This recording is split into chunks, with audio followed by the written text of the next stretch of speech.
看是我去他家，或者是他来我家。神奇的是呢，这两家的家人竟然都不知道他们是 gay， 一则是视力不好，要不然就是智力不好。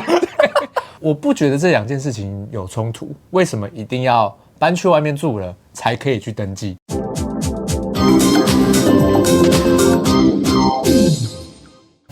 ？Hello， 欢迎来到这一集的跟老师上床，我是你们的沈老师。今天他们是凯仁，嗨，大家好，又见面了，我是凯仁。这是一个同志的频道，每次老师找来宾坐在床上纯聊天。凯仁是台湾少数的出柜的同志歌手，然后希望各位去把 IG 放在下面，大家去追踪他一下，听听他好听的歌曲。可是这位的同志歌手呢，最近碰到感情问题了，其实不是问题，是好事，先祝福他一下，他有一个交往5年的男朋友。对。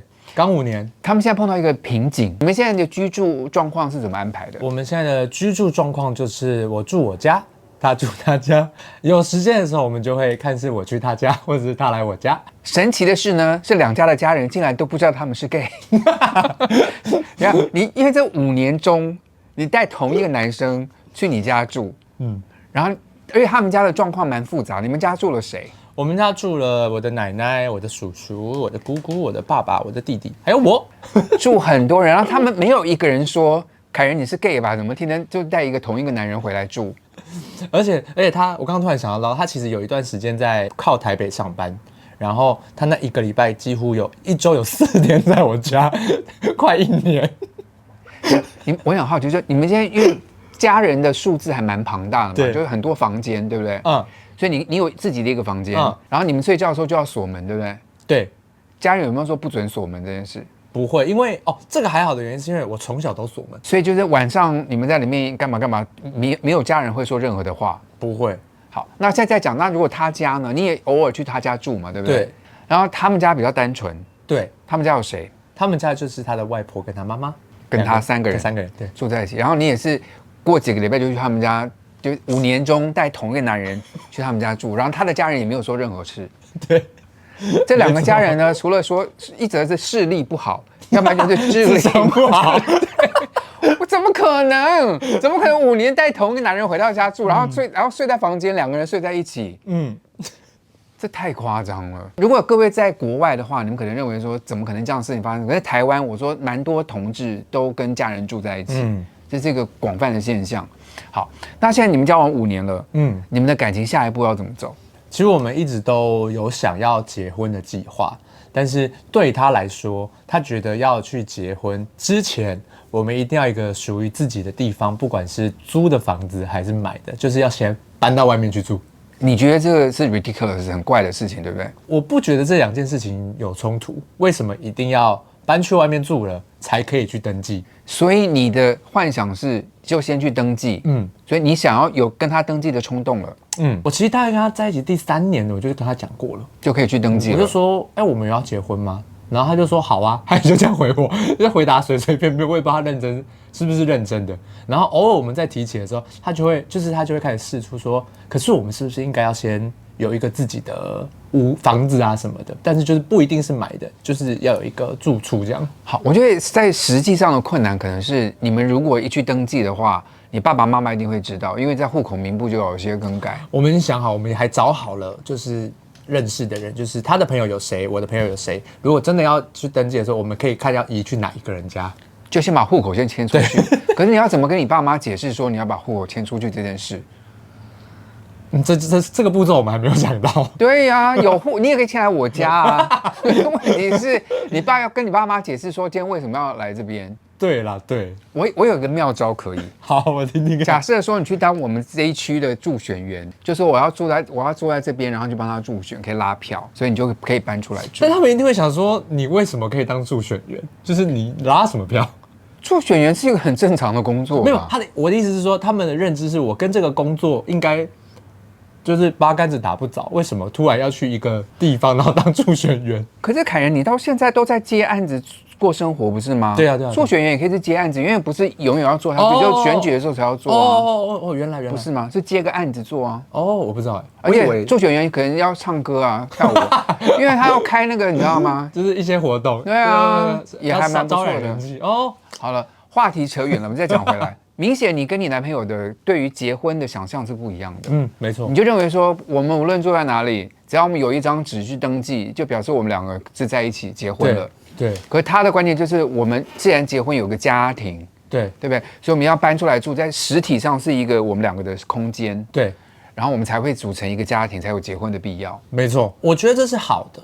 但是就是我都在台北比较多，他都在桃园比较多。其实这个中间点真的难找。然后我们也看了，就是林口跟树林的房子，他的工作真的就是对于他其实交通又更麻烦，他必须要就是可能要坐火车，然后再转摩托车，他才有办法上班。所以其实那个就是看似有一个中间点，但其实真的没有这么方便对他来说啦。对，而且你的工作因为大部分接案子表演都在台北。所以就是你们两个在距离上有点问题。对。所以可是找到现在共同就是在中间点是可能的嘛？所以你们现在有在进行这件事情？有，我们就是想到的时候看一下，想到的时候看一下。他可能比我积极一点，因为他其实想搬出去蛮久的啦。然后我的部分就是我就是偶尔看。然后我们两个现在的就是有达成的共识，就是如果我们哪一天真的看到一个，不管是在林口还是树林，觉得就是他了啊，我们就会立马搬出去，然后就立马结婚。是先搬出去才结婚，是不是？对，他的顺序一定是先自己住才能结婚。凯仁，我很好奇问你一下，你小时候就是我们都会有对未来婚姻的一些幻想嘛，对不对？我小时候做过的梦就是我有一个家，然后有个老婆，然后有2个小孩，就是政府那时候输给我们的这种非常典型的家庭生活。然后慢慢长大，你也就慢慢知道，现在我们没有小孩，可是有猫狗啊什么的，对不对？那你从小对于这个家庭的幻想是什么？我其实从小对家庭的幻想也是。就是有2个人，然后有小朋友这样子，所以你是要有小朋友的。那他呢？他很喜欢小朋友，他非常喜欢小朋友，所以你们就赶快做这件事情，因为你们年纪也不小啦，他们也30多岁了，对不对？所以现在有小朋友是个很好的年纪。其实是我祝福你们能够积极把这件事完成了。好，我努力。对于你们两个的共同的梦想，就是能够搬出来有个家庭，然后有小孩这件事情，你们有考虑过这个小朋友可能会从哪里来吗？我们现在想，当然就是领养的几率比较大了。要先解决有房子的问题，还要再做一个小孩，真的是。我觉得以他们这个年纪的经济能力，要去试管做个小孩，真的还花蛮多钱的。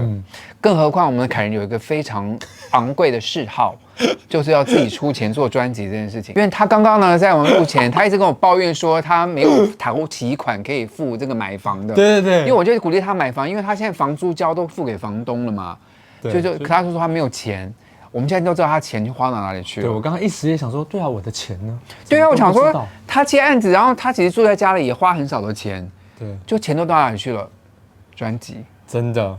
那你男朋友对你这么把钱挥霍在自己的事业上，他有什么看法？他觉得我很努力，他没有觉得这是挥霍。老师，你的用词，对不起，这不是挥霍，对不起，这是兴趣，我们要支持他。没有，他其实蛮支持我的，他觉得我只要不要饿倒在路边什么的，他都觉得 OK 啦。是，我觉得当然是年轻人现在在冲事业，对不对？然后希望把自己的兴趣能够发挥到极致。我个人觉得这个奢侈的享受啦，可是好好的做也是个好事，好不好？老师祝福你，希望有一天能够找到一个好的新家，然后好好的搬出来，然后真的有领养一个小孩，那个孩子在你们的扶持之下，应该也会蛮幸福的。好，我相信他应该，因为他很能照顾小朋友的。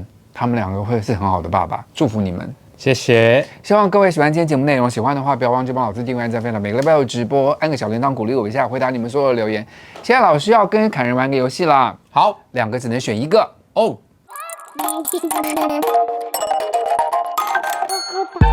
好了，先问他一个问题，然后他只能选其中一个答案。好，第一个，向父母出柜并立刻搬出去，还是永远低调的交往？哇，向父母出柜立刻搬出去，恭喜！搬出去住，但是经济压力很大，还是住家里但是不自由？住家里不自由，经济压力很大，很痛苦哎。了解。要男朋友尽快结婚，还是要男朋友然后再等5年？尽快结婚。